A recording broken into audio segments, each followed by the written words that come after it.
song we just sang has become possibly one of my favorite worship songs, I guess, out right now, or kind of in rotation. And I think I learned why this week. I woke up 3 mornings this week because, Caitlin's more disciplined than I am, so she's up and getting ready long before I'm out of bed. But I woke up 3 mornings, and she's in her craft room off to the side getting dressed, and she's got this song blaring, and she's just singing at the top of her lungs.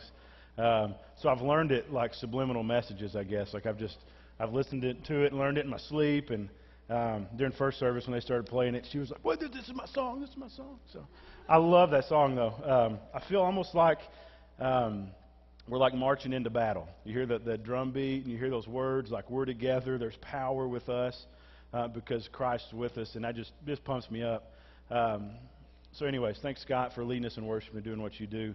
My name is Brent. If you don't know who I am, I'm the student pastor here. So you guys, I feel like my people, because I preached in the first service, and I told them I felt like I was a foreigner in a strange land because I'm never in first service, so I didn't know anybody. So I feel like I know you guys a little better, my later crowd. But anyways, I'm excited to be here. John's taking some time with his family, and Julie had some training and stuff down in Kansas, so they're away for the weekend. So that means, as of right now, he's probably on his 13th or 14th movie of the weekend, if you know John at all. Just motoring through all those movies to be wanting to watch. And if you know him, that number is probably not too far off. But before we really jump into the text today, a couple of things. If you weren't here at the very beginning, Tony got up and shared, and he did a great job of talking about the intentionality as we prepare our hearts for worship, but thinking about it for this whole week as we prepare our hearts for Easter. With the prayer walk that we have going on, that'll be over here starting this in the morning. I highly encourage it. I love that part of Easter. I usually, I take advantage of having my office over here, and I'll go 2 or 3 times this week and just spend some time praying and getting ready for what Easter's about. We also have Good Friday service on Friday afternoon, and I'll just tell you, I'm pumped this year for Good Friday service. I think it's probably, if I had to pick one service I wouldn't miss all year, for me it'd probably be Good Friday. And this year I think it's going to be even a little extra special, and I won't go into all the details, but I'll give you a couple of things. We're show up a couple minutes early. Starts at 7 o'clock on Friday. Be here like maybe 5 till, because you have a couple of things you have to do before you come in here on Friday, as we kind of prepare for what we're going to do. So it's going to be fun. I'm excited.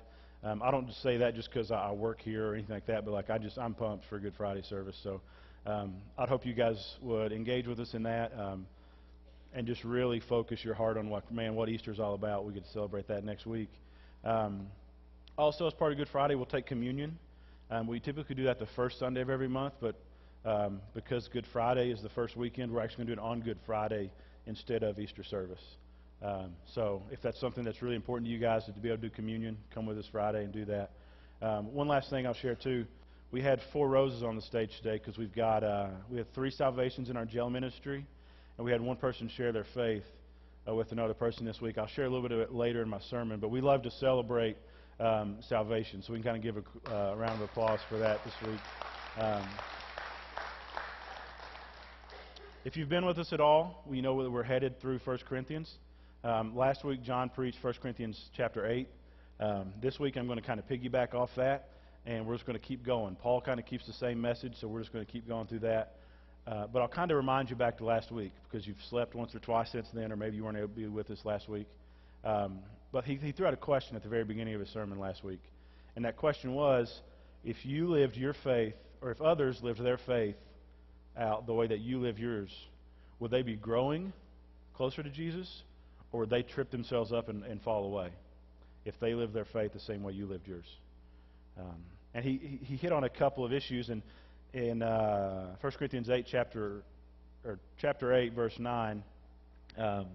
He said, "Take care that this right of yours does not somehow become a stumbling block to the weak." So Paul in chapter 8, he's talking about, for specifically, like we have this right to eat meat, whatever kind of meat we want, but there's this controversy of somebody had prayed over this meat and it's been offered to an idol, can we eat it now, and this and that and the other. And Paul pretty much up front says, yeah, you can eat whatever meat. It doesn't have anything to do with your faith in Jesus. But then he goes, but, you kind of poses a question almost, but if it's going to make a friend of yours stumble in their faith, I don't know if I'd suggest that. Point being, the way we structure our lives, the way we live, we have to be careful with the actions we have because it could trip up somebody else in their faith. Just because we're free to do it doesn't mean that we should do it. We have the freedom to, but it's not necessarily beneficial for ourselves or even other people around us to take advantage of all those rights. So don't abuse them. Just because you have the liberty to do it, don't abuse that spiritual liberty. And he closes chapter 8 with 13 pretty emphatic. He says, therefore, if food makes my brother stumble, I will never eat meat, lest I make my brother stumble. So the challenge that John kind of left us with last week was we need to limit ourselves, limit our own freedoms because we love other people. We love them enough that we want to see their faith grow. So I'm not going to live in a way that's going to make them stumble. And that's kind of where we left it last week. And I think the key in that is your motivation of why are you living the way you do. For him, he's saying you should do that because you love others. So your love for others, for their good, for their faith, that should motivate you. Not, this is my freedom, this is my right, this is my liberty in Christ, I can do whatever I want, so I'm going to do it anyways. Like that's a selfish mindset, a selfish way to think. So that's kind of where he left it last week. This week, Paul kind of jumps in, and he goes deep, and he gives you a personal bent toward that same argument. And what I hope that we can see today as we walk through this chapter is there's a deep challenge that Paul offers up. He gives himself as the example, but that example is for us to follow. Because later on, like 2 chapters from now, Paul will flat out say, like, follow me as I follow Christ. So he puts his life on a display to examine his life, to examine his motivations and what he does, and follow in his footsteps in that. So I won't read the whole first part of the chapter, but we'll walk through it real quick till we get down to verse like 11. We'll kind of start there. But at the very beginning, he asks some like rhetorical questions. You know, am I not free? Am I not an apostle? Have I not seen our Lord? Are you not my workmanship for the Lord? He's pretty much like, you know who I am, right? Like they know the answers to those questions. He knows they know, but he's reminding them. He's kind of starting his argument. We know that we're free to live as we want as long as we're following Christ. You know that I've seen Jesus. You know he's given me a call to be your pastor, is what he's saying, to plant this church and to lead you and to develop this church. So he says, you're my workmanship. So he's like, here's my credentials, so to speak, just a little bit. And he even says, like, you're the seal of my apostleship, is what he says in verse 3, I think, or 2. So he said, the fact that you're here, that you're believers, that you're a church, that proves the fact that, like, I'm following God's call on my life, right? He's like, yeah, asking rhetorical questions. He goes on in verse 4, and he kind of expands a little bit, defends his rights that he has. He says, don't we have the right to eat? Kind of like he said in chapter 8. Don't we have that right? Yeah. Don't I have the right to drink? Yes. Don't I have the right to take a wife who's a believer and be married? Yeah, basic rights that you have. Yeah, and then he goes on, and this is where he kind of gets a little personal. He kind of asks him, don't I have a right to make a living at what God called me to do? Yeah, and then he uses a couple of scriptures from the Old Testament and talks about how the way God set it up is the church is supposed to support their leaders. And he's like, this is not what you're supposed to do. And he's building this case. So pretty much what he comes down to is in verse 11, chapter 9, verse 11. He says, if we have sown spiritual things among you, is it too much if we reap material things from you? And he's like, it's a God-given right that I have to receive money from you for the work that I've done. So he kind of made that point. And then in verse 12, he kind of throws you a curveball. Verse 12, he says this. Halfway through verse 12 starts, nevertheless, we have not made use of this right, but we endure anything rather than put an obstacle in the way of the gospel of Christ. So what you see here, like if you're a note taker, you can write this down. Paul's focus was on helping others see the gospel and believe the gospel. So he goes, I'm not going to, what he'll get to is, I'm not going to take advantage of this right, this God-given right that I have.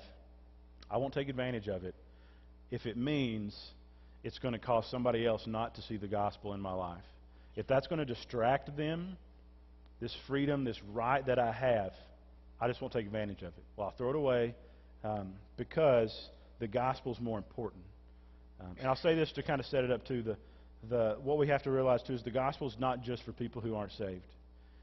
With Easter coming next week, being able to share about Christ coming and dying, taking our sins on his back, bearing that weight, bearing that burden, dying for our sins, taking the punishment, And then 3 days later, rising again, ascending to heaven. He's in heaven reigning now. Like the gospel message. Like that's not just for somebody who doesn't believe in Jesus. It's for those that do. You know, those that are not believers. Like it's powerful. It saves you from darkness into light, from death to life.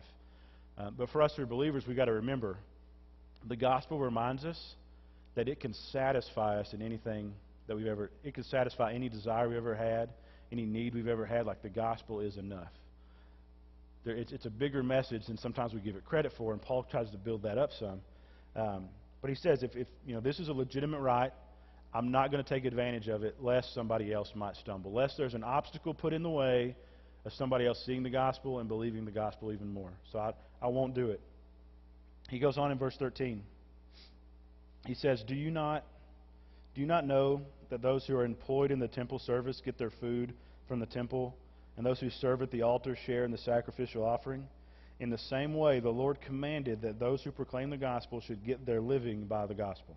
So he's saying, like in the Old Testament, God set it up so the priests and the temple workers, they didn't have to go out and get another job to sustain what they served in the temple. Like the way it was set up, they got to take a part of that just to make a living so they could totally devote their life to it. And he's saying, you know, the same, just because the old law is gone, that doesn't mean that God's purposes are gone. So he's saying, you know, if you're a preacher of the gospel, he says it's God's commanded it that they can make their living that way. But then again in 15 he goes, but I've made no use of any of these rights, nor am I writing these things to secure any such provision. I'm not going to make use of these rights, and I'm not telling you I want to. I'm just telling you it's there, because I'm not going to do that, for I'd rather die than have anyone deprive me of my grounds for boasting. So what he is he's committed. He says, this is a God-given thing, but I don't want it. If it's going to put obstacles in the way of people who need Jesus, if it's going to put up obstacles, I don't want it. I just get rid of it. And he even says, he goes, for it, at the end of 15, you know, I'd rather die than have anyone deprive me of my grounds for boasting. In their society is different than ours. Our society, like humility, is lifted up, right? Like somebody who's humble, that's an admirable characteristic trait that we want to have, right? We lift those up that are very humble. In their society, if you were humble, that showed weakness, and they would discredit it. So for the Greek culture that he lived in there, and that the Corinthians were in, they were told you need to flaunt everything you've got, all your material possessions, your wealth, your status. You need to flaunt that a lot, so that you could gain more honor, gain more prestige. Like that's what you have to do.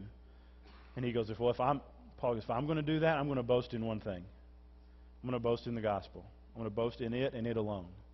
And he keeps going in verse 16.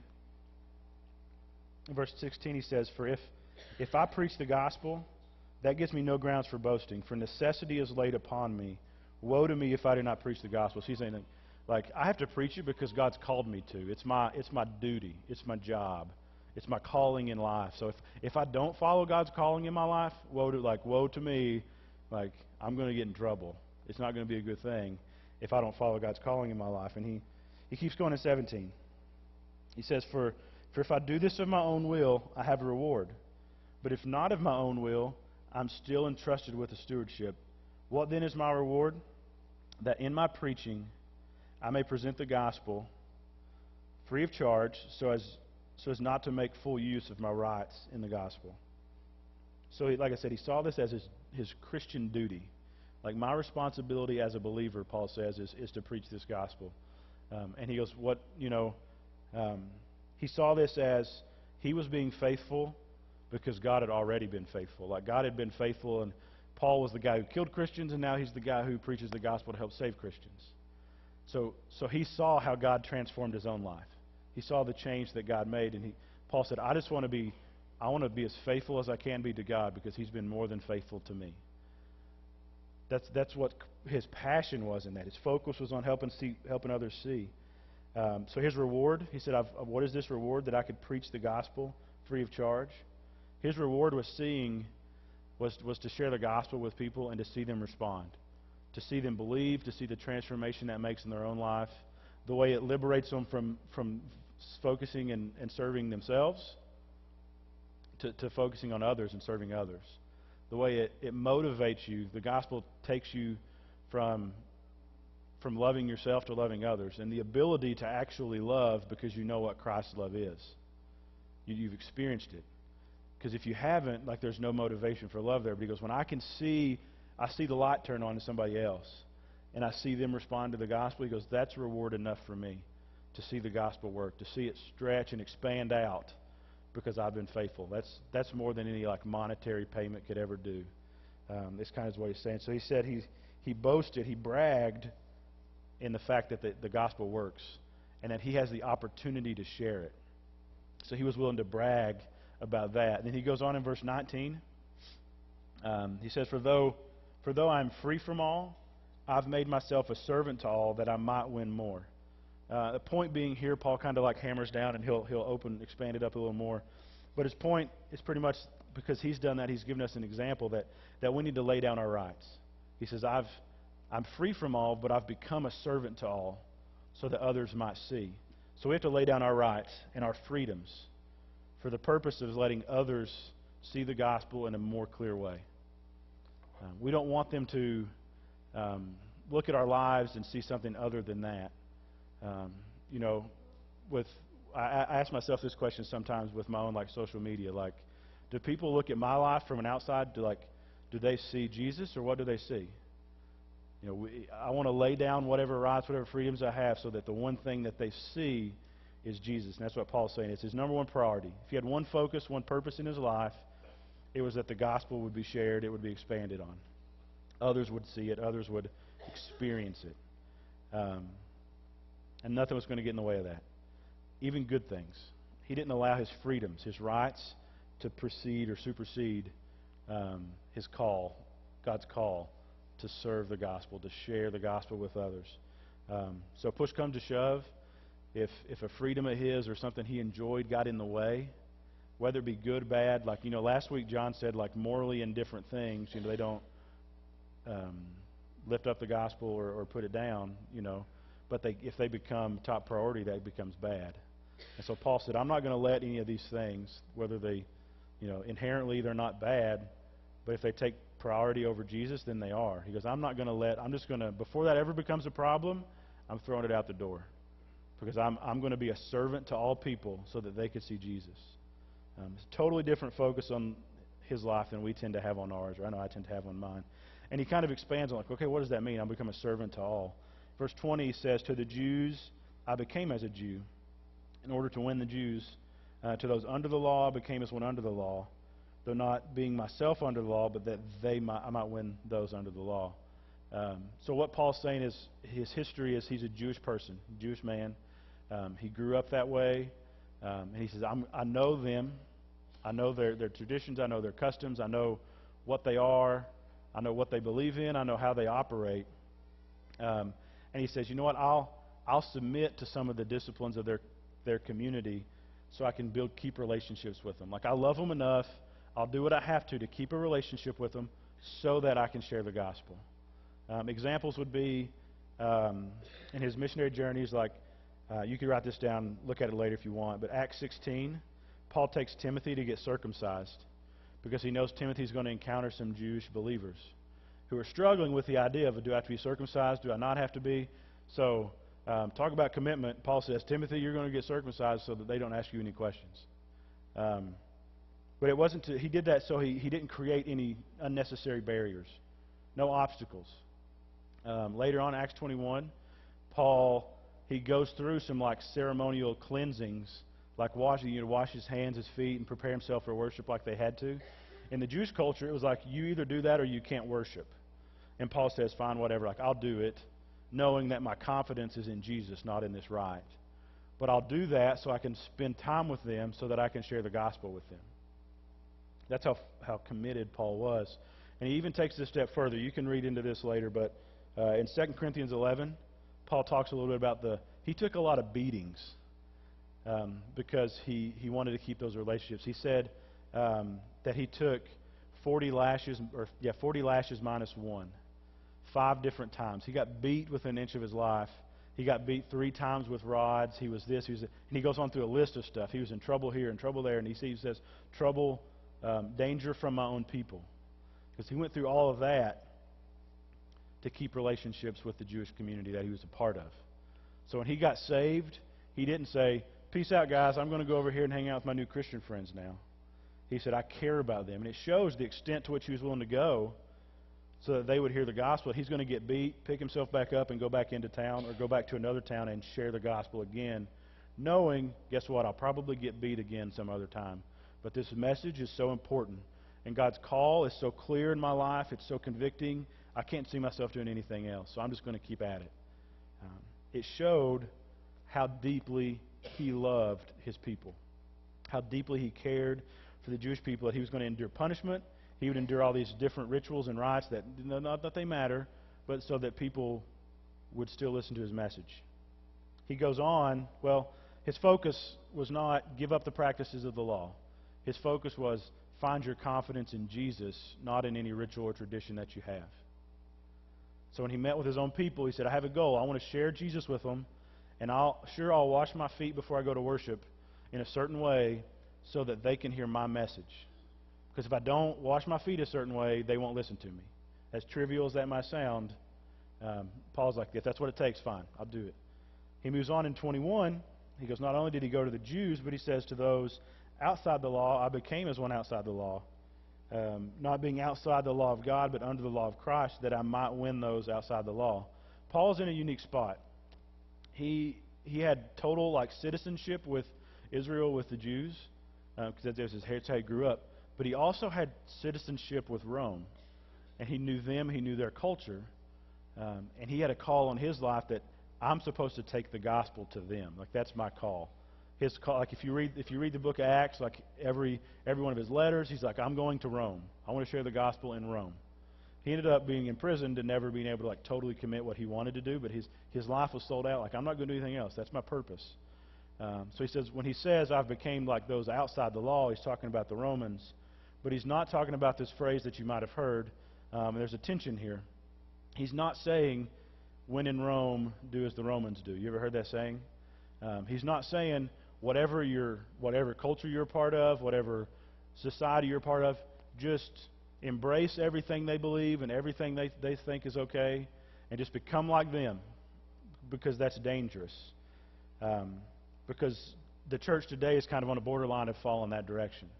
We're willing to water down the gospel, water down the fact that Jesus is all, He's enough, He's everything, and He loves you enough to go to this extent, and He calls you to live in a different way, to live a transformed life that only He can give you the power to do. But we're on the society and church and Christianity they're on this battleground, and a lot of times I've seen mega pastors, churches, pastors at mega churches and stuff. They're like, this political issue or this social issue or this conviction that some people have, it's not really a core issue, so we just don't worry about it, so whatever. If you've read the news or whatnot, you've seen a lot of pastors have come out and say, society has just accepted homosexuality as normal, so we need to too as the church. And if you're not, you don't love people. And I think that's just that's when in Rome, do as the Romans. If they think it's okay, then we think it's okay. That's dangerous, because then eventually there's nothing left if you let society determine what you believe. But Paul is saying be a part of the culture, because in Acts 17, if you look there, it talks about him going and meeting with the modern philosophers of the day, and he starts a conversation with them, and he's like, I see you have all these idols and all these altars and all this stuff going on, and you even have an altar that says to the unknown gods, just in case you forgot some, just so you don't make any of these other random gods you don't know about mad. And then he starts having this conversation of, I know the true God that you don't have to sacrifice to, who actually sacrificed for you, who actually loves you enough that He did this. He doesn't guilt you into offering meat at an altar to sacrifice to Him. And he shares the gospel with them in their culture. Another danger that Christianity walks, that Paul's kind of talking about here, is we don't just accept and embrace culture, embrace society as this is how it is, it's what's going on, but we can't run from it either.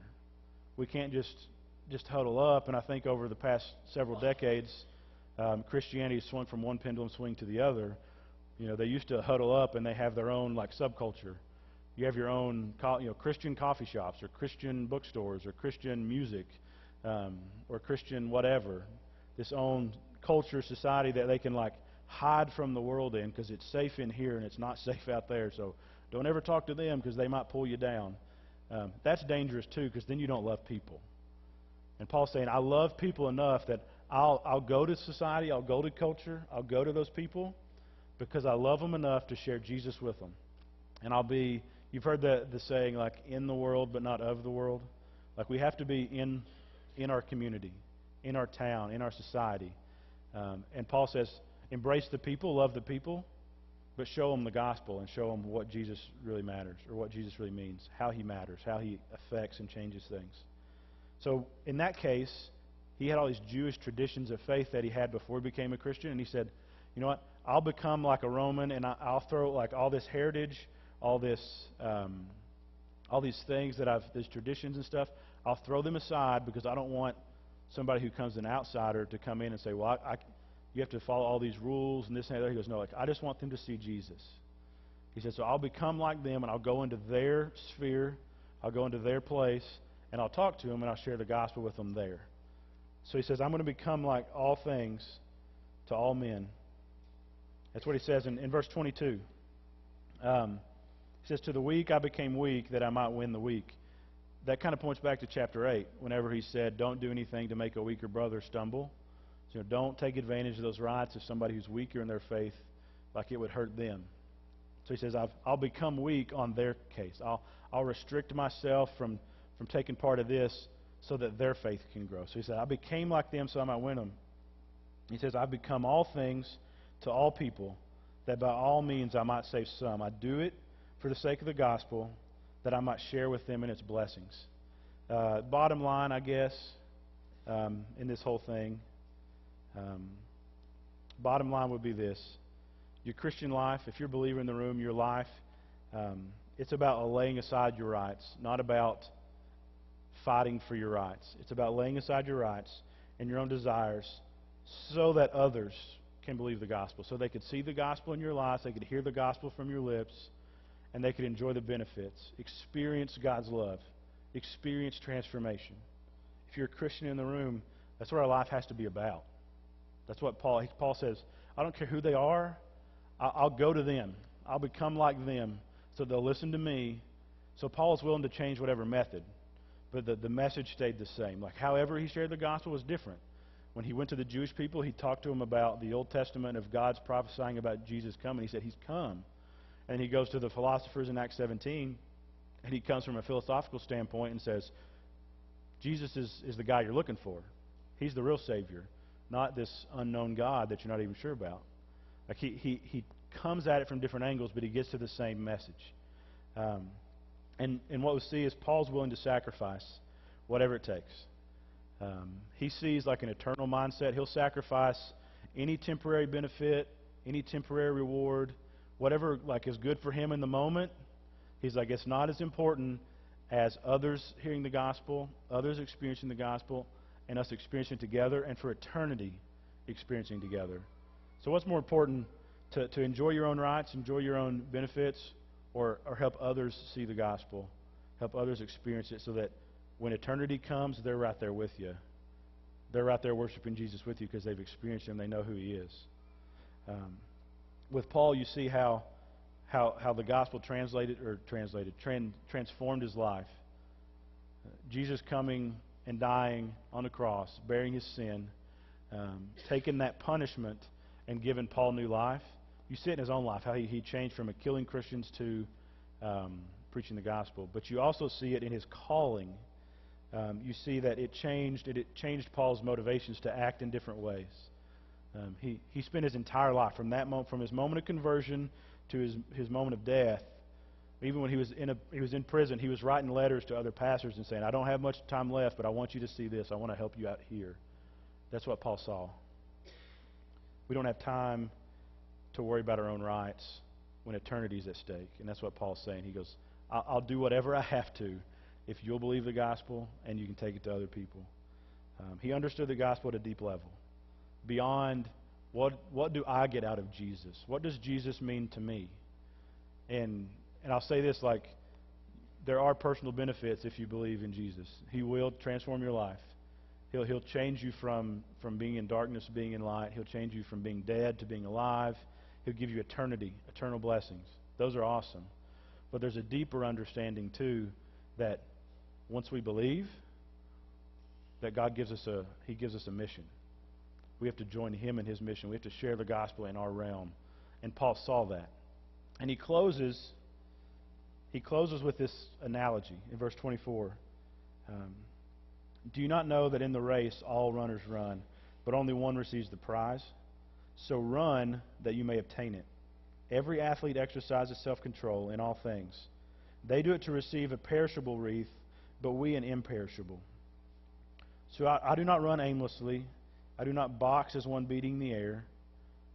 But here's the challenge that he laid out as an example for himself, but a challenge to us. He says, I discipline my body. I keep it under control, lest after preaching to others, I myself should be disqualified. That's the challenge Paul kind of laid out there to every believer in the room. He says, being a part of the team, it ain't good enough. You don't just join the race and walk around.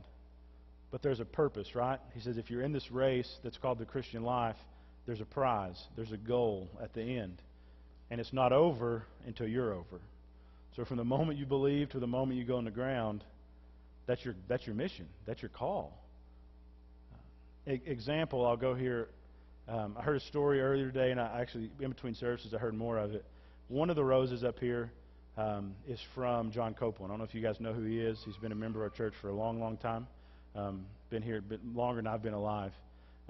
There's few people in the world that are as passionate about the gospel as John Copeland. There's also a million reasons and excuses of why he doesn't really have to share the gospel anymore. Because his body's beaten down, his body's weak, he's suffered from cancer, he's not in a good state right now.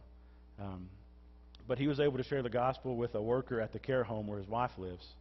And he told me in between services, I think he said it was this past Thursday was his wife's 59th wedding anniversary. It's pretty impressive. But he was like, yeah, it was cool. But you know what was really cool? It was like on our anniversary, I got to share the gospel with somebody, and they got to believe, and they're part of the family now. John sees the mission. He sees the mission of like, I ain't done my time here on earth. I still have purpose. Just because I'm sick and I'm suffering from some disease, that doesn't mean I'm done. But God's got me here for a reason, and I'm going to share the gospel in any way, shape, or form with whoever I can until I'm done. And that was encouraging to hear that in between. But what does Paul talk about? What's the win? He says you run so you might win and obtain the prize.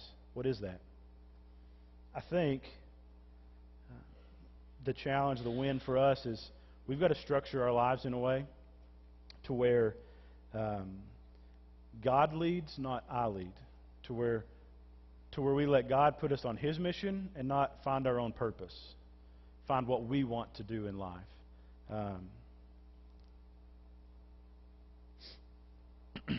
We can't pursue our own freedoms and our own rights if we're really letting God lead us, because it's all about Him and what He has for us. It requires a lot of spiritual discipline, more than probably any of us in the room have on our own.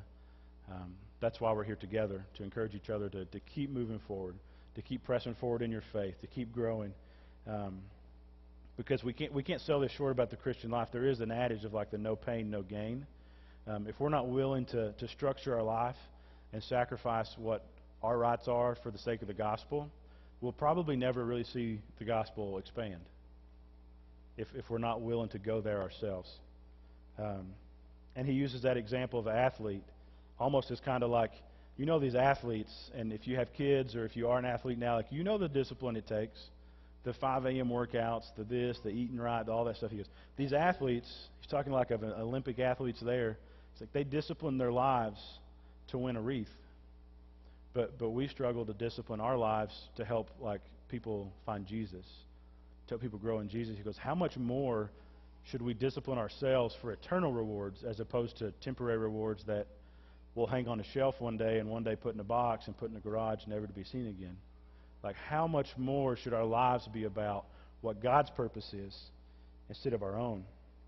And he closes with, I keep my body under control lest after I preach, I myself should be disqualified. And in that case, what he's talking about is he goes, it does me no good to share the gospel with somebody and then not live in a way that it changed me. That's shooting myself in the foot, so to speak. Like, if I don't follow Christ with my own life and my own desires, like, how can I call others to do that too? How can I really share the full gospel if I'm not living it? So it's about over time. Has your faith, has Paul's faith stood the test of time? As he continues to grow, he continues to pursue. You never get to a point where you've done enough and look at all the stuff I've done. Now I'm going to coast in and spiritually I'm going to retire and go to Florida and kick my feet up on the beach. Like that just doesn't happen. Like you can't retire from your calling in life that God has for you. You can retire from a job, but your calling's never done until you are. It's kind of like I was watching a lot of basketball. That you may have seen this Christian Leitner commercial when we're watching the tournament, and he's like, you can't just rest on your laurels, and he's like laying in a hammock with all his cut down nets that he's won and whatnot, and he's like, the guys are like, don't you see the irony there? You really are resting on your laurels. We can't do that. Spiritually, we can't rest on, look at all this stuff we've already done for God. That's awesome. Now it's time for me. But he says, I discipline my body so that I'm not disqualified from the call that God has on me. So I want to kind of close with a challenge. I'll ask you a couple questions. Questions being, John opened last week with a question to kind of sit on and think about. Here's my question that I want you guys to think about for the next 20 minutes. Think about this. If someone were to examine my life, your life, get inside your head and see your motivation for why you act this way. See how you actually spend your time, schedule your life, see your priorities. If they would do that, would they see that the gospel dictates my life, or would they see something else? Would they see, my spiritual life's important, but family's number one? Well, is Jesus number one, or good things can become out of place? Would they see that your career just drives you and pushes you, and it's number one, and it takes your time, energy, motivation? What would they see as the top priority in your life? What would they see that determines how you spend your money, how you spend your time? Would they see that your life is structured around God's call, being a part of His mission that He gave for us? Would they see that? So here's my challenge for you. I want you to consider what rights, what liberties that you have that you'd be willing to sacrifice to see the gospel expand here in Lexington or in Cozad or in Overton or in Elwood or in Sumner. Where would you be willing to sacrifice? Like Paul, he sacrificed his living. He said, I have the right to be paid, but I'm not going to be if that means the gospel's going to expand. What will you sacrifice to see the gospel move forward? Or another way it could be asked is, Paul says, I've become all things to all people. What are you willing to become so that your neighbor sees the gospel? So that your coworker, so that your teammate, your classmate, your family, what are you willing to become? What are you willing to do so that others can see the gospel clearly? You give them an opportunity to believe, see Jesus' work, believe that He can do the same for them. What are you willing to sacrifice? And here's a couple of examples. I don't know. I thought about it. Or does that mean you sacrifice my time and maybe Monday nights are my time. I don't want to do any, it's just I'm so tired. It's Mondays, they suck. What if you sacrifice my time to be a part of a small group that you need? What if you sacrifice my time to serve on Wednesday nights in Awana or in youth ministry? Man, that's hard. I'd rather just be at home. Yeah, but are you willing to sacrifice that to see Jesus reach kids, to reach teenagers? Are you willing to sacrifice Saturday mornings to go to the food pantry and help give food to needy people? What is it? Are you willing to sacrifice? Most of us know our neighbors, but we know their name and their occupation and how many kids they have and stuff like that. But are you willing to just embrace that awkwardness and really get involved in their life so that you can earn the right to share the gospel with them? Or are you just okay with saying, I'll stay here at this level. I don't want to dive too deep with them. That could be awkward. Are you willing to sacrifice that to go deeper? Maybe you need to get involved in the foster system and help kids who can't help themselves, who have no hope. But with you, they could see the gospel. I don't know what that is. We can't do everything. I've read a book. Our small group's going through a book called Crazy Busy, and it talks about how these causes you can be involved in and this and that. And he's like, if you did everything somebody challenged you to do, you'd die. You'd exhaust yourself. So you can't do everything, but you can do something. So the challenge I want to see you guys do is just spend the next few minutes. I want to give you like 60 seconds here. I want you to just spend 60 seconds in praying and asking God, what's my job? What's my mission? How can I join your mission to help the gospel expand at work, at home, in my community? What's my job? What are you calling me to do? So spend it a little bit. Pray about that. And here's another challenge for you. Don't let today go by. Don't let God's conviction go by without talking to somebody about it today, because the more you're willing to share that with somebody, the more you're probably willing to put feet to it and actually follow through with what God calls you to do. So spend 60 seconds. Ask God, where are you calling me to sacrifice, to become all things to people so they can see the gospel? I'll close this in prayer, and Scott will come up in just a second and lead us in some worship.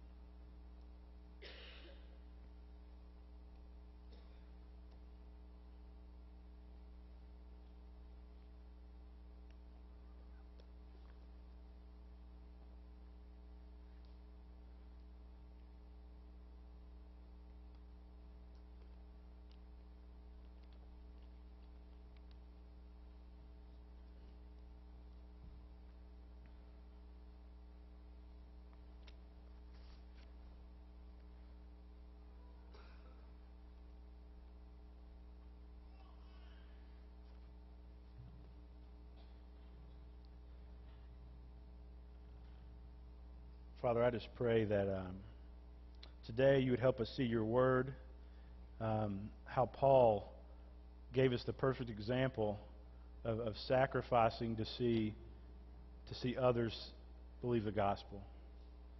God, I know there's a lot of opportunities out there for us to join in your mission, but help us show us where we need to step forward. Help show us what we need to do to become all things so that others could see the gospel in our lives. Help give us the courage to share the gospel with our lips, with people who need it, and just show us where we could join you in your work. In your name we pray, Lord. Amen.